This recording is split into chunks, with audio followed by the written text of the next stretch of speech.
ధ్యానించుకుందాం. 39వ కీర్తన.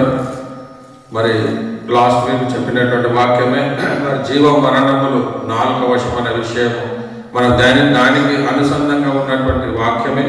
మరి ఇది ఒక 39వ కీర్తన. మరి ఈ కీర్తన ఏ సందర్భంలో రాశాడంటే, ఎప్పుడైతే మరి దావీదును దేవుడు ఆశీర్వదించిన దానిని బట్టి, మరి తన కలిగినటువంటి అనేకమైన జయాలను బట్టి, మరి తాను అతిశయించడం కాదు కానీ సాతాను చేత ప్రేరేపింపబడి, మరి సాతాను ఎప్పుడైతే తన కలిగిన దాన్ని అంతటిని బట్టి మరి ఏ విధంగా అయితే మరి తనను ఒక తప్పులో మరి ఆయన పాపం చేయనివాడు కాబట్టి మరి తను ఏ విధంగా పాపం చేత పడేయాలి, తనకు కలిగినటువంటి ఆ సైన్యాన్ని బట్టి, తనకు కలిగినటువంటి విజయాలు అన్నిటిని బట్టి తనకు కలిగింది ఏంటంటే, నా సైన్యం ఎంత ఉంది అని ఒక ఆలోచన కలిగింది. అంటే తన సైన్యాన్ని లెక్కించమని మరి తన సైన్యాధిపతి అయినటువంటి యోవాబుకు చెప్పడము. మరి చెప్పినట్టు యోవాబు కూడా మరి అద్భుతంగా ఆయన కూడా పలుమార్లు ఏమన్నాడు, అయ్యా మనం ఎంత విజయాలు పొందడానికి సైన్యము కాదు కానీ మన దేవుడే మనకి గొప్ప విజయాన్ని ఇచ్చాడు కాబట్టి మనం ఎప్పుడు కూడా మన సైన్యాన్ని మనం లెక్కించకూడదయ్యా. ఇంకా దేవుడు ఇంతకంటే ఎక్కువ విజయాలు మనకు అనుగ్రహ సైన్యం ఉన్నా లేకపోయినా మన దేవుడే మనకు విజయాన్ని అనుగ్రహిస్తాడు కానీ అని చెప్పినప్పటికీ మరి నేను రాజును కాబట్టి నేను ఏదైతే చెప్పాను నువ్వు చేయమని చెప్పాడు. అలాంటి సందర్భంలో మరి పోయి సైన్యాన్ని లెక్కించినప్పుడు మరి దేవుడు గొప్ప తెగులను అక్కడ రప్పించినట్టుగా మనం చూస్తాం. దాదాపు ఇశ్రాయేలు ప్రజలు 75,000 మంది మరి అక్కడ మరణించినట్టుగా మనం చూస్తాం. మరి దానిని బట్టి ఒక కన్నీటి ప్రార్థనగా మరి ఆ సందర్భంలో మరి ఆయన చేసినటువంటి తప్పిదలన్నిటిని దేవుని సన్నిధిలో ఒప్పుకుని, అయ్యా నేను చేసింది తప్పే అని గ్రహించిన వాడే మరి రాసినటువంటి కీర్తననే. మరి ఇశ్రాయేలు ప్రజలు అమాయకులయ్యారు, పాపం చేసిన వాడు నేను కాబట్టి ఏదని జరిగితే నాకు నా కుటుంబానికి జరగాలి కానీ మరి ఇశ్రాయేలు ప్రజలు ఎవరు కూడా మరణించడానికి వీలు లేదని చెప్పినప్పుడు మరి దేవదూత ప్రత్యక్షమై మరి ఆయన చెప్పినటువంటి కండిషన్ల ప్రకారం మరి నువ్వేమి చేయాలని చెప్పినప్పుడు వాళ్ళ మీదకి ఏదో కరువు రమ్మంటావా, మరి క్షామం రావాలన్నప్పుడు ఏది వద్దాయి, ఏది వచ్చినప్పుడు నా మీదకి తెగులు రప్పాయని మరి చెప్పినటువంటి సందర్భంలో మరి ఒక రాసినటువంటి మరి చెప్పిన వృత్తాంతం అంతా కూడా మనకు మొదటి దిన వృత్తాంతం కింద మరి 21వ అధ్యాయం నుంచి మరి 30 వరకు చూస్తే ఇదంతా కూడా మనకు అక్కడ ఉంటుంది పిల్లలు. అలాంటి సందర్భంలో మనం కూడా మన జీవితంలో మనకు కలిగిన దాన్ని బట్టి మనం అతిశయించే వారికి ఉన్నామేమో, మనం ఏది కలిగి ఉన్నప్పటికీ మనము దేవుని ద్వారా పొందుకున్నామనే ఆలోచన కలిగి ఉండాలి కానీ నా శక్తి సామర్థ్యాలను బట్టి నాకున్నటువంటి జ్ఞానం చేత మరి నాకున్నటువంటి అనేకమైన విధముల చేత నేను ఆశీర్వదించబడ్డానని కాదు కానీ ఇది కేవలము నేను ఏది కలిగి ఉన్నప్పటికీ కలిగి ఉన్నది ఏది ఆయన లేకుండా కలగలేదని ఆలోచన కలిగి మన ఆత్మీయమైన జీవితాన్ని మనం కట్టుకునే వారికి ఉండాలి కానీ మనం కలిగిన దాన్ని బట్టి ఎప్పుడు కూడా మనము అతిశయించే వారికి ఉండకూడదు పిల్లలు. మన దావీదు చేసినటువంటి తప్పును బట్టి దాదాపు 75,000 మంది ఇశ్రాయేలు ప్రజలు ఆ తెగుళ్ళ చేత మరి అనేక మంది నశించిపోయినట్టుగా చూస్తారు. అలాంటి సందర్భంలో మరి రాసినటువంటి కీర్తననే మరి యొక్క 39వ కీర్తన. మరి మొదటి చరణం కనుక మనం గమనించినట్లయితే, నా నాలుకతో పాపము చేయకున్నట్లు నా మార్గములను జాగ్రత్తగా చూచుకుందును. ఇక్కడ అద్భుతమైన నా నాలుకతో పాపము చేయకున్నట్లు మరి నా మార్గమును జాగ్రత్తగా చూచుకుందును. మరి మొన్నటి లాస్ట్ వీక్ లో మనం యాకోబు పత్రిక 3వ అధ్యాయం మరి 2-3 వచనాలు చదివినప్పుడు అక్కడ నాలుకను కనుక నువ్వు స్వాధీనంలో పెట్టుకుంటే నీ సర్వ శరీరం కూడా నీ ఆధీనంలో, అంటే కేవలము మరి నాలుకనే అతి చిన్నదైనప్పటికీ ఆ నాలుకను కనుక నువ్వు అదుపులో పెట్టుకున్న వాడవైతే నీ కలిగినటువంటి ఈ శరీరం అంతా కూడా నీకు ఆధీనంలో వస్తున్న పిల్లలు. మరి అందుకే దావీదు చేసినటువంటి తన అతిశయం దేని గురించి అయితే మరి అనేకమైన విషయాలు పొందినటువంటి దావీదు, అనేకమైన దేశాలను మరి స్వతంత్రించుకున్న దావీదు తనకు కలిగింది ఏంటంటే అది సాతాను చేత ప్రేరేపింపబడిన వాడే. మరి తను చేసినటువంటి కార్యం ఏంటంటే తన సైన్యాన్ని మరి లెక్కించాడు. మరి దానిని బట్టి దేవుడు చేసినాడు. మరి నా నాలుగుతో నేను పాపం చేయకున్నట్లు నా మార్గము జాగ్రత్తగా చూసుకుందును. భక్తిహీనులు నా ఎదుట ఉన్నప్పుడు నా నోటికి చిక్కము ఉంచుకుందును అనుకుంటే మరి సర్వసాధారణ ఇక్కడ చెప్పిన భక్తిహీనులు నా ఎదుట ఉన్నప్పుడు మరి భక్తిహీనులు మన గురించి అనేక విధాలుగా మనతో మాట్లాడినప్పుడు వాళ్ళ ఎదుట మనం ఎట్లా ఉండాలంటే మౌనంగా ఉండాలంటే వాళ్ళు ఏది మాట్లాడినప్పటికీ మనం మాట్లాడి కూడా వారిగా ఉండకూడదు. ఎప్పుడైతే నువ్వు మౌనంగా ఉండడో నీ పట్ల దేవుడు మాట్లాడుతున్నాడంట. మనం ఎప్పుడైతే ఎవరైనా మనకు ఒక మాట మన శత్రువు కానీ మనకి ఎవరు కానీ ఏదైనా మాట్లాడినప్పుడు తిరిగి వారు భక్తిహీనులైనటువంటి ఏదైనా మనం మాట్లాడే వారికి ఉండకూడదు. ఎప్పుడైతే నువ్వు మౌనిగా ఉంటాడో మరి దేవుడు ఆయన మౌనంగా ఉండకుండా మన పక్షం ఆయన మాట్లాడే దేవుడు అయినాడు పిల్లలు. కాబట్టి నేనే మాట్లాడాలని కాదు, కానీ ఏది ఏమైనప్పటికీ మన గురించి ఎవరు ఎన్ని విధాలుగా మాట్లాడినప్పటికీ మనము బహు జాగ్రత్తగా మన నాలుకను మనం స్వాధీనపరచుకునే వారికి ఉండాలి. మరి నా నోటికి చిక్కం ఉంచుకుంటున్నాడు. మరి మన యాకోబు పత్రికలో చూసినట్లయితే ఆ గుర్రానికి ఏదైతే చిక్కం వేసినప్పుడు, ఆ చిక్కం పెట్టినప్పుడు, ఏదైతే లాగినప్పుడు రైట్ లాగుతామో లెఫ్ట్ లాగుతాం, తన శరీరం అంతా కూడా ఏమైతుందంటే మరి ఎక్కడ మలపాలో దేని వలన?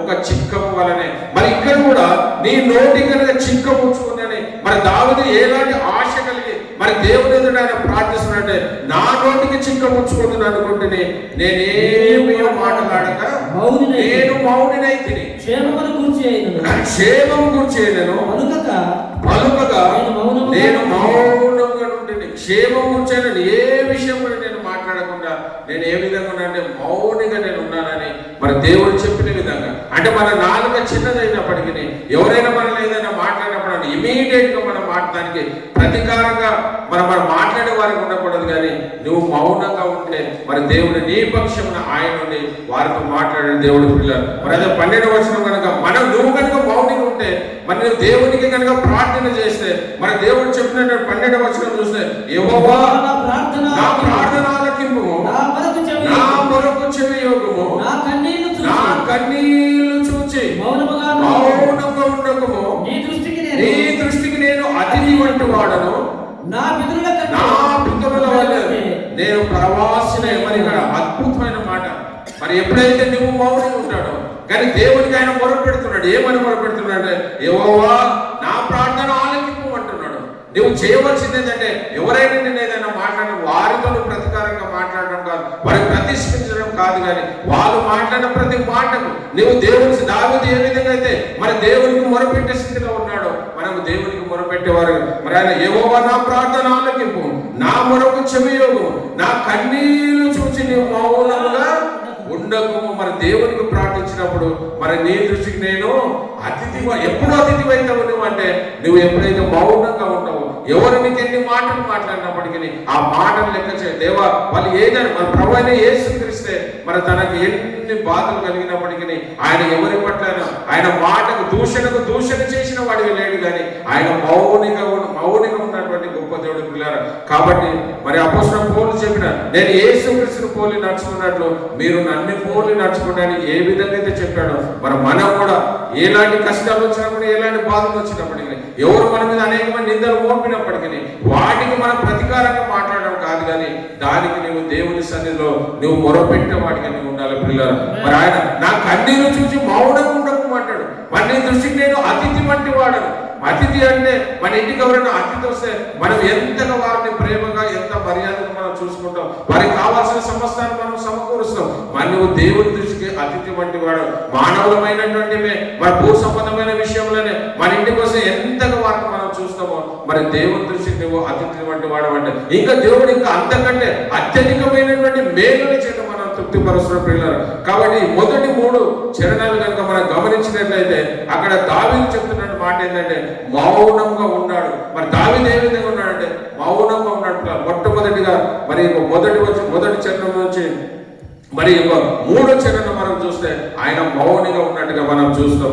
మరి అదే మరి 4వ వచనం నుంచి 4వ చరణం నుంచి 6వ చరణం వరకు చూస్తే ఆయన అక్కడనేమో మౌనంగా ఉన్నాడు. మరి ఇక్కడ నిరుత్సాహపడినట్టుగా మనం చూస్తున్న పిల్లరా. మరి ఒకసారి 4వ చరణం యెహోవా నా అంతం ఎట్లున్నది, నా దినముల ప్రమాణం ఎంతైనది నాకు తెలుపుము, నా ఆయువు ఎంత అల్పమైనదో నేను తెలుసుకొని కోరుచున్నాను. నా దినముల పరిమాణము నువ్వు పెద్దగా చేసినావు.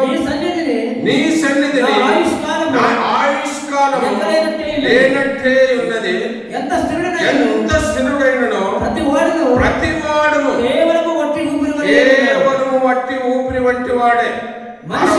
మనుషులు వట్టి నీడ వంటి వారై తిరుగులాడుదురు. వారు తొందరపడుట వానికే కదా, వారు ధనమును కూర్చుకుందరు కానీ అది ఎవరికి చేజిక్కున్న వారికి తెలియదు. మరి ఇక్కడ దావీదు మరి మొట్టమొదటిగా చూసిన ఆ 3 చరణాలు కనుక మనం గమనిస్తే అక్కడ మౌనంగా ఉన్నటువంటి దావీదు తిరిగి మరి 4 నుంచి 6వ చరణం మనం గమనిస్తే ఆయన ఒక నిరుత్సాహం పట్టినట్టుగా మనం చూస్తాం. అయ్యా నా ఆయువు ఏ పట్టిదయ్యా, నా ఆయువు ఒక నీడమని పెద్దడంతగా చేస్తున్నావు నా ఆయువు అని. అంటే మనం కూడా మన జీవితం ఏ క్షణాన ఏమి జరుగుతుందో తెలియనటువంటి పరిస్థితులు ఉన్నప్పుడు, మనము జీవంతో ఉన్నప్పుడే నిజమైన దేవుడు ప్రభువైన యేసుక్రీస్తు అని మారు మనసు నుండి మనము నిత్య జీవానికి వారసులం. ఎందుకంటే ఇంకా నాకు లైఫ్ చాలా ఉందిలే, ఇంకా నేను చాలా సంవత్సరాలు జీవిస్తానే అనుకోవడానికి వీలు లేదు. కానీ ఏ క్షణాన ఏమైనా జరగచ్చు. మరి భక్తుడైన దావీదు తన ఆయువు గురించి, మరి నా దినముల ప్రమాణం ఎంతైనా నాకు తెలుగు, నా ఆయువు ఎంత అల్పమైనదో, మరి అల్పం అంటే చాలా తక్కువైనటువంటిది ప్రియులారా. కాబట్టి అయ్యో నేను ఇంకా ఎన్నో సంవత్సరాలు బతుకుతాను కాదు. కానీ మరి పాత నిబంధనలు చూసుకుంటే, మరి ఆదికాండం మరి 5వ అధ్యాయంలో చూసుకుంటే మరి అనేకమైన వందలు వేల సంవత్సరాలు బ్రతికినటువంటి వారు, మరి పరిశుద్ధ గ్రంథంలో అత్యధికమైన సంవత్సరాలు బ్రతికిన మెతుషేల 969 సంవత్సరాలు బ్రతికాడు. కానీ మరి మన జీవితం మనది అదే నోవాహు కాలానికి వచ్చే వరకు అది ఏమైపోయిందంటే 120 సంవత్సరాలకు. అంటే దేనిని బట్టి పాపం ఎంతగా పెరుగుతుందో మరి మన యొక్క ఆయుష్కాలం అంత తగ్గిపోవచ్చున్నది. అదే మన మోషే మరి 30వ కీర్తనలో ఆయన చెప్పినటువంటి విషయం ఏంటంటే, మరి అది మనం 70 సంవత్సరాలు అధిక బలం నుంచి 80 సంవత్సరాలు అయినను ఆయాసము దుఃఖకరమే. మన నోవాహు కాలం 120 సంవత్సరాలు ఉన్నటువంటి ఆయుష్ ఆ దావీదు కాలానికి వచ్చే వరకు 70-80 సంవత్సరాలుగా. ఎంత అంటే మన జీవితం ఎప్పుడు ఏమి జరుగుతుందో తెలియనటువంటి పరిస్థితిలో ఉన్నప్పుడు మన దావీదు మొదటిగా నా ప్రమాణం ఎంతో, మరి బెత్తడెంతగా ఆవిరి వంటిగా. మరి అదే యాకోబు పత్రికలో మనం చూస్తుంటే మరి ఆయన నా యొక్క ఆయుష్ ఊపిరిగా ఒక ఆవిరి వంటిది అంటాడు. అంటే ఆవిరి ఎప్పుడైతే ఆవిరి కనిపిస్తుంది అప్పుడే ఆవిరి మన కనుమరి అయిపోతుంది పిల్లలు. అంటే మన ఆయుష్ కూడా అలాంటిదే. ఈ రోజు మనం ఈ విధంగా ఉన్నామంటే ఏ క్షణాన మనం ఇక్కడ బయటకు వెళ్ళిపోయినప్పుడు ఏం జరుగుతుందో మనకు తెలియదు. కానీ మరి నువ్వు జీవంతో ఉన్నప్పుడే నిజమైన దేవుని ఎదుట నువ్వు చేసినటువంటి దావీదు ఏ విధంగా అయితే మరి తను చేసిన ఎవరైతే తనకు అనేక విధాలుగా మాట్లాడినప్పటికీ తన చేసిన తప్పును బట్టి తను ఏ విధంగా మౌనంగా ఉండి మరి దేవుని సన్నిధిలో మరి తన పాపాలను ఒప్పుకున్న వాడికి ఉంటున్నాడు. మరి నువ్వు నేను కూడా అలాంటి ఏ పాపం చేసినప్పటికీ ఆ సందర్భాన్ని బట్టి మనం పరీక్షించుకొని పరిశోధించుకొని, అయ్యా నేను చేసింది తప్పేనయ్యా, నీ సన్నిధిలో మరి మోకరించి దేవుని సన్నిధిలో నీ పాపాలను మనం ఒప్పుకునే వారికి ఉంటున్నామా ప్రియులారా. మరి నిరుత్సాహం ఎప్పుడైతే నిరుత్సాహం వచ్చినప్పటికీ మరి మనం ఎప్పుడు కూడా ఆ నిరుత్సాహంలోనే ఉండకుండా మరి దేవుడు దానిలో నుంచి ఆ నిరీక్షణను కలుగజేస్తాడు. మన నిరీక్షణ ఎప్పుడు నిరుత్సాహం కాదు, కానీ క్రైస్తవం అనేటువంటి మనము ఎప్పుడు కూడా నిరీక్షణ కలిగిన వారమై ఉండాలి. మరి అదేవిధంగా ఈయన చెప్పిన విధంగానే మరి మోషే కూడా మరి చెప్పినటువంటి ఆ ఎబ్రీ పత్రిక 11వ అధ్యాయం 24వ వచనంలో ఆయన చెప్పినటువంటి మాట అద్భుతమైన మాట. నీకు నాకు మరి మోషకు కలిగినటువంటి ఆశ నువ్వు నేను కలిగి ఉన్నామా. మరి క్రీస్తు నింద విషయము గొప్ప భాగ్యమని ఎంచుకోనక మరి ఆయన ఎంతగా ఉన్నప్పటికీ ఒకసారి చదువు ఎబ్రీ పత్రిక 24వ అధ్యాయం 11-24 మోషే పెద్దవాడైనప్పుడు విశ్వాసమును బట్టి ఐగుప్తు ధనము కంటే క్రీస్తు విషయమైన నింద గొప్ప భాగ్యమని ఎంచుకొని అల్పకాలము పాపభోగము అనుభవించిన కంటే దేవుని ప్రజలతో శ్రమ అనుభవించడం మేలని ఎంచి ఫరో కుమార్తె యొక్క కుమారుడు అని అన్ని పెంచుకుంటూ ఒప్పుకొనలేదు. ఏలయనగా అతడు ప్రతిఫలముగా బహుమానం నందు దృష్టి ఉంచెను. మరి ఎంత అద్భుతమైనటువంటి ప్రియుల. మరి ఆయన ఒక రాజుగా ఉండవలసినటువంటి వాడు. ఫరో కుమార్తె కనుక ఆయన ఉంటే ఆ ఐగుప్తు రాజ్యానికి ఒక రాజుగా ఉండవలసిన వాడు కాదు. కానీ ఆయన కోరుకున్నదైన క్రీస్తు నింద విషయం గొప్పదని భాగ్యం. మరి మనం కూడా దేవుని నమ్మకం అనేకమైన శ్రమలు మనకు కలిగినప్పటికీ అనేకమైన బాధలు కలిగినప్పటికీ అవి శాస్త్రమని కాదు, కానీ అవి అశాస్త్రమైన బాధలే. ఒకానొక రోజు మరి ఏ విధంగా మోషకు కలిగినటువంటి ఆశ ఏదైతే కలిగి ఉన్నామో మరి నువ్వు నేను అలాంటి ఆశను నువ్వు నేను కలిగి ఉన్నామా ప్రియులారా. మరి అదే 39వ కీర్తనలో మనం చూసినట్లయితే మరి మొట్టమొదటిగా ఆయన మౌనంగా ఉన్నట్టుగా మనం చూస్తున్నాం. మరి రెండవదిగా ఆయన నిరుత్సాహంలో ఉన్నట్టుగా చూస్తున్నాం. మరి మూడవది కనుక గమనిస్తే మరి ఆయన దేవుని ఎదుట పశ్చాత్తాపపడినట్టుగా చూస్తున్నాం. అంటే దేవుడు తన పాపము ఒప్పుకోలు మరి దేవుని ఎదుట మరి ఆయన ఒప్పుకున్నట్టుగా మనం అది 8వ చరణం నుంచి 11వ చరణం వరకు చూస్తే నా అతిక్రమములన్నిటి నుండి నన్ను విడిపింపుము, నీచులకు నన్ను నిందాస్పదము చేయకము, దాన్ని చేసినది నీవే గనుక నోరు తెరవగా నేను మౌనినైతిని, నీవు పంపిన తెగుళ్ళు నా మీద నుండి తొలగింపము, నీ చేతి దెబ్బల వలన నేను క్షీణించుచున్నాను. మరి ఇక్కడ తెగులు, నీవు పంపిన తెగులు. మరి తెగులు ఎప్పుడు వచ్చిందంటే, మరి ఆయన ఎప్పుడైతే తన సైన్యాన్ని లెక్కించగలిగాడో, మరి తను అనుకున్నది ఏంటంటే తన సొంత చిత్తము కాదు కానీ మరి అక్కడ సాతాను చేత మరి ప్రేరేపించినట్టుగా మనం చూసి ఒక్కసారి వచనం 21వ అధ్యాయంలో మన మొదటి వచనం చదివితే అక్కడ తన సొంత చిత్తము కాదు కానీ ఆ సాతాను ప్రేరేపించినట్టుగా మనం చూసిన పిల్లలు. మరి ఇక్కడ దావీదునే మనం టార్గెట్ చేయడం కాదు కానీ మరి దావీదు అక్కడ తర్వాత మరి సాతాను ఇశ్రాయేలుకు విరోధంగా లేచి ఇశ్రాయేలును లెక్కించుటకు దావీదును ప్రేరేపించాడు. మరి తన సొంత చిత్తము కాదు కానీ ఆయన భక్తిపరుడు అయినప్పటికీ కానీ సాతాను ఇశ్రాయేలు ప్రజలకు విరోధముగా మరి సాతానును లేపినట్టుగా మనం చూసిన పిల్లలు. దాన్ని చేసిన దానిని బట్టి మరి ఆ తెగులు, అనేకమైన తెగులు రావడం, ఆ తెగులు వచ్చినప్పుడు ఎక్కడైతే బలిపీఠం కట్టి ఆ యోర్దాను కళ్ళ మొదట వెళ్ళినప్పుడు అక్కడ బలిపీఠం కట్టి మన దహన బలులు అర్పించినట్టుగా మనం చూస్తున్నాం. మరి అదే మరి ఇప్పుడు ఉన్నటువంటి మందిరం, యెరూషలేములో ఉన్నటువంటి మందిరము ఆ ప్రాంతమే. ఆ యోర్దాను కళ్ళం ఎవరిదైతే ఉందో ఆ కళ్ళం దగ్గర ఎప్పుడైతే మొట్టమొదటి బలిపీఠం కట్టాడో ఆ బలిపీఠం దగ్గరనే మరి ఇప్పుడు ఉన్నటువంటి యెరూషలేములో ఉన్నటువంటి మందిరం పిల్లలు. కాబట్టి ఆ విధంగా దావీదు తను చేసిన దానికి మరి ఆయన పశ్చాత్తాపపడి మరి దేవుని ఎదుట ఆయన సాగిలపడి దేవుని మరి తన పాపాలన్నిటిని అతిక్రమం చేసిన వాడు నేనేనయ్యా, మరి నాకేను శిక్షను అనుగ్రహించు, మరి తెగులు నా మీద తొలగింపు, నీ చేతి దెబ్బ నేను క్షీణించుచున్నానని మరి ఏ విధంగా అయితే దేవుని సన్నిధిలో మరి దావీదు మొరపెడుతున్నాడో మరి మరి మన సామెతల గ్రంథంలో చూస్తాం. మరి అతిక్రమంలో దాచిపెట్టువాడు వర్ధిల్లుడు, కానీ మరి అతిక్రమం ఒప్పుకుని విడిచిపెట్టువాడు మరి కనికరము పొందుతున్న విధంగా మరి ఎప్పుడు మనం పాపం చేసినప్పటికీ మన మనుషులం కాబట్టి మానవ శరీరం కలిగినటువంటి రక్త మాంసం కలిగినటువంటి వారు ఏదో ఒక సమయంలో మన నోటి ద్వారా కానీ మన చూపు ద్వారా కానీ మన ఏదో రకమైన ఏ పాపం చేసినప్పటికీ మనం దానిని బట్టి దేవుని సన్నిధిలో మనం ఒప్పుకునే వారికి ఉండాలి. కానీ మరి ఎప్పుడు కూడా దేవుని మనము తను ఒప్పుకోలేని స్థితిలో మనం ఉండకూడదు పిల్లలు. మరి 3 విషయాలు చూసాము ఈ యొక్క 39వ కీర్తనలో. మొట్టమొదట మనం మౌనంగా ఉండాలి. మరి రెండవదిగా మరి ఆయన చెప్పినటువంటిది ఏంటంటే ఆయన నిరుత్సవంలో మనకు కూడా మన జీవితం జరిగినటువంటి మన కుటుంబ జీవితం కావచ్చు, మన కుటుంబం జరిగిన అనేకమైన విషయాల గురించి మనం కూడా కొన్నిసార్లు నిరుత్సవపడతాం. కానీ నిరుత్సవం దేవుడు వచ్చాడు కానీ తిరిగి నిరీక్షణలోకి దేవుడిని తీసుకొని వస్తాడు. మరి 3వ చూస్తే మరి దేవుని పక్షతాపము మరి దావీదు పడినట్టుగా చూస్తాం. మరి 4వది కనుక మనం గమనిస్తే ఆయన ప్రార్థన పరుడు అన్నట్టుగా మనం ప్రార్థన పరుడు. మరి నీవు నా జీవితంలో ఈ 3 విషయాలు జరిగిన తర్వాత నువ్వు ప్రార్థన ఎంతో భక్తి కలిగి జీవిస్తున్నావా,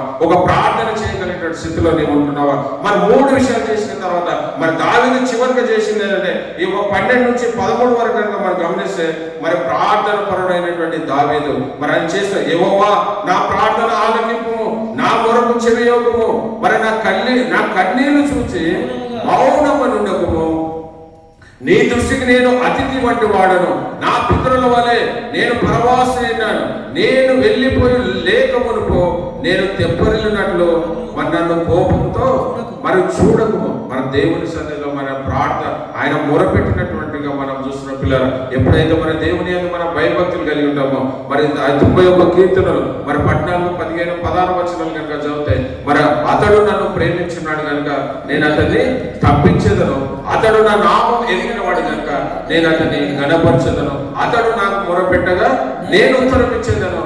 మరి అద్భుతమైనటువంటి మాటలు. మరి మనం ఏ విధంగా జీవితము మరి తప్పులు చేసినప్పుడు ఆ తప్పులతోనే మనం ఉండేవారికి ఉండకూడదు. ఆ తప్పులను దేవుని సన్నిధిలో ఒప్పుకొని మరి ఆయన ఏ విధంగా పక్షతాపడ్డాడు, మరి ఏ విధంగా అయితే మరి కొన్ని సమస్యలు మన కుటుంబంలో జరిగినప్పుడు మరి భార్య భర్తల మధ్యలో కానీ మరి పిల్లలు మరి తల్లిదండ్రుల పిల్లల మధ్యలో జరిగినప్పుడు కొన్ని విషయాలు మనం మౌనంగా ఉండే వారికి ఉండాలి.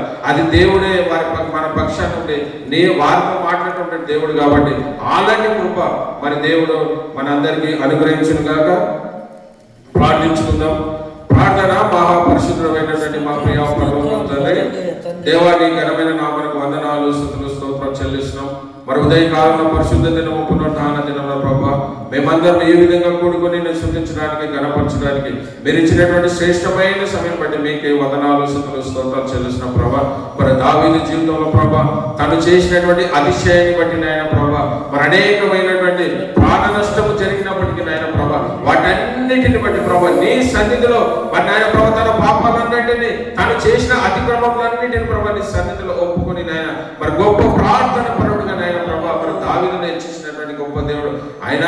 మరి బట్టి అతిశయపడుతున్నారు. కానీ మనమైతే మన దేవుడని యెహోవాను బట్టి అతిశయపడమని దావీదే ఒకానొక సమయంలో ప్రభా మన సాతాను చేత ప్రేరేపింపబడిన వాడు తన సైన్యాన్ని లెక్కించిన స్థితిని బట్టి నాయన అనేకమైనటువంటి నాయన తెగులు రావడమే కాదు ప్రభా మరి అనేక మంది ఇశ్రాయేలు ప్రజలు మన మరణానికి లోనైనటువంటి పరిస్థితుల్లో ప్రభా మరి మేము కూడా మా ఆత్మీయమైన జీవితంలో ప్రభా మేము కూడా లోకానుసారమైన జీవితం మేము జీవించే వారికి ఉంటున్నాము ప్రభా.